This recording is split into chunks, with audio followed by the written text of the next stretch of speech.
Assalamualaikum warahmatullahi wabarakatuh. Di video saya ini saya akan menjelaskan perubahan kurikulum yang terjadi di Indonesia seiring berjalannya waktu dari zaman hingga zaman, dari zaman sebelum kemerdekaan hingga saat ini. Karena setiap zaman itu pasti ada perubahan kurikulum. Oke, jadi di video ini saya akan menjelaskan. Oke, jadi yang pertama, sejak dulu Indonesia itu sudah beberapa kali mengganti kurikulum. Karena apa? Karena di antara yang pertama yaitu ialah kebutuhan zaman berubah, politik, dan kebutuhan siswa. Secara garis besar, Indonesia sudah 11 kali berganti kurikulum dari 1947 sampai 2021. Itu untuk secara umumnya. Akan tapi untuk bahasa Inggris itu ada 3 fase, yaitu ialah dari fase sebelum kemerdekaan, awal kemerdekaan dari 1945 sampai 1950. Dan adapun pada waktu itu bahasa Inggris sebagai bahasa asing pertama yang diajarkan di SMP dan juga di SMA.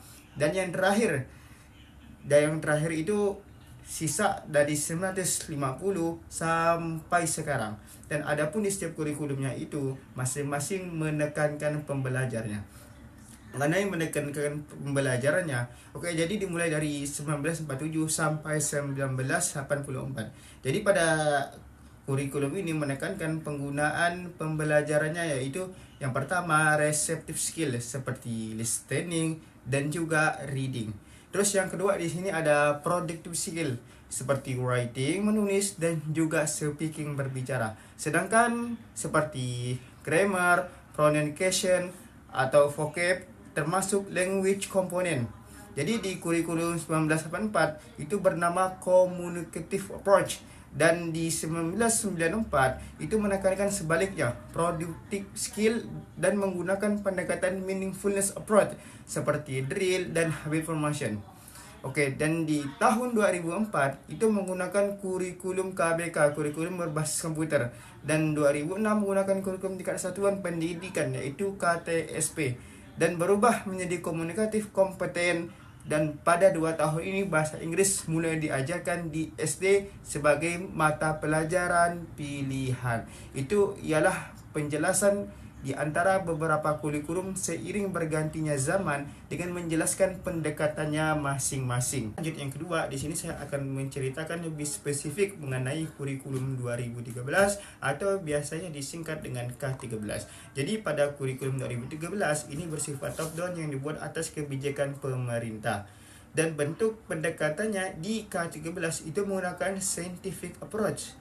Dan di dalam bahasa Inggris pendekatannya menggunakan genre based approach atau biasa disingkat GBA, dengan 4 tahapan, yaitu Week of building knowledge of the field. Terus yang kedua modeling of the text. Yang ketiga joint construction of the text. Dan terakhir yang keempat independent construction of the text. Dan menteri yang mempelopori kurikulum K13 tersebut ialah Menteri Kemikbud, yaitu Pak Muhammad Nuh. Dan bentuk RPP-nya yaitu di kurikulum 13 yang menggunakan KD. KD itu ialah kompetensi dasar, terus memiliki anak keturunan yang bernama KI, kompetensi inti. Dan terbagi juga KI ini menjadi 4 diantaranya, yaitu ialah KI 1 dan KI 2. KI 1 dan KI 2 ini berisi efektif, yaitu sikap sosial dan spiritual. Dan yang ketiga itu KI 3 kognitif pengetahuan, dan yang terakhir KI 4 psikomotorik keterampilan. Dan itu adalah esensi belajar siswa, dan pendekatannya di kurikulum 13 itu menggunakan scientific approach. Dan di kurikulum 13 pembagian kelas di setiap tingkatnya terkadang berbeda-beda. Karena apa? Dari segi KI-nya dikarenakan tingkat kesulitannya yang berbeda, suplementari dan juga komplementari. Dan pada kurikulum 13 juga ulangannya tersebut digunakan mengikuti pemerintah, dan guru wajib menyesuaikan dengan KI dan KD.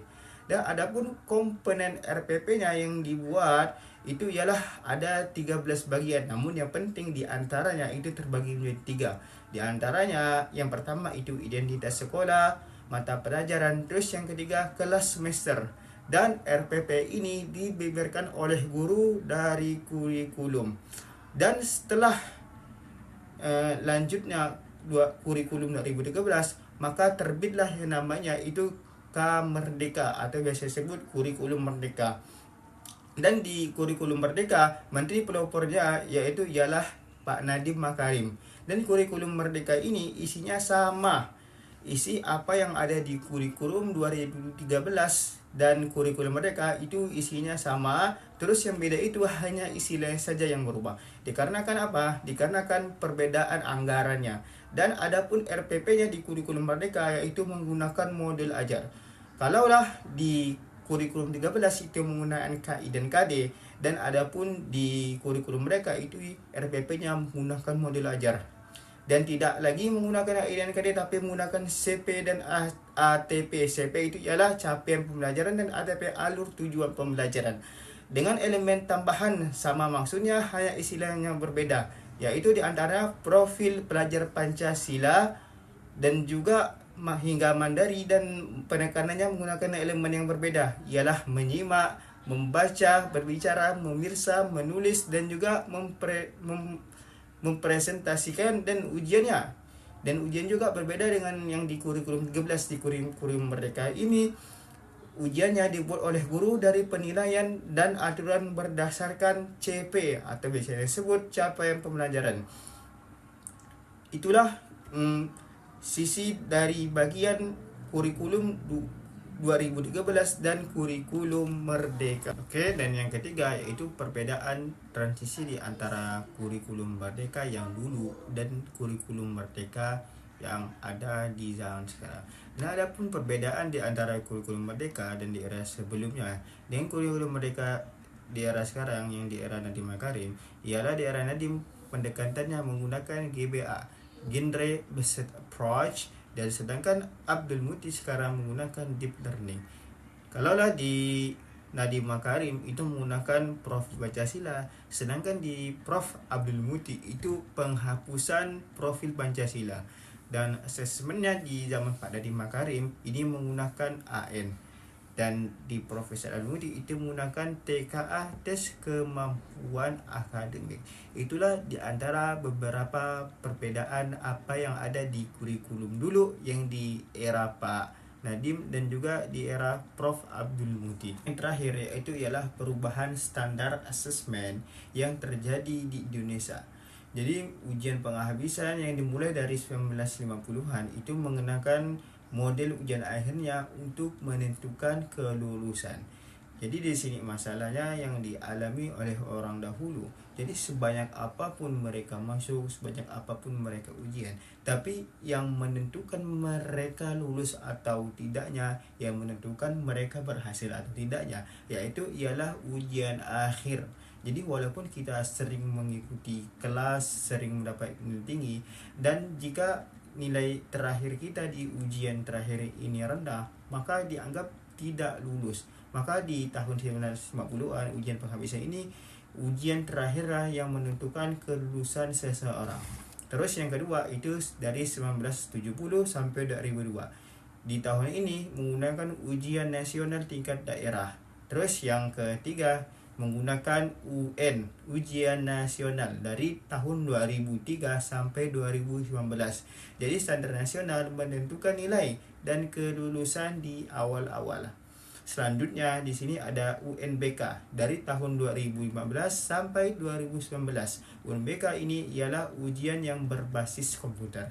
Dan lanjut setelahnya yang menggunakan AKM, Asesmen Nasional, yaitu dari setelahnya hingga sekarang. Di ujian ini tidak menentukan kelulusan, akan tetapi mengukur literasi, lingkungan belajar, dan juga karakteristik yang ada pada diri seseorang. Dan terus yang terakhir di sini juga ada TKA, tes kompetensi akademik. Pada tahun ini yaitu tahun 2025 akan menggantikan seleksi masuk kampus dan asesmen kompetensi SMA, dan fokus pada penalaran yang digunakan untuk penataan yang umum yang berada di seleksi sekolahan. Sekian apa yang dapat saya sampaikan, selebihnya mohon maaf. Wassalamualaikum warahmatullahi wabarakatuh.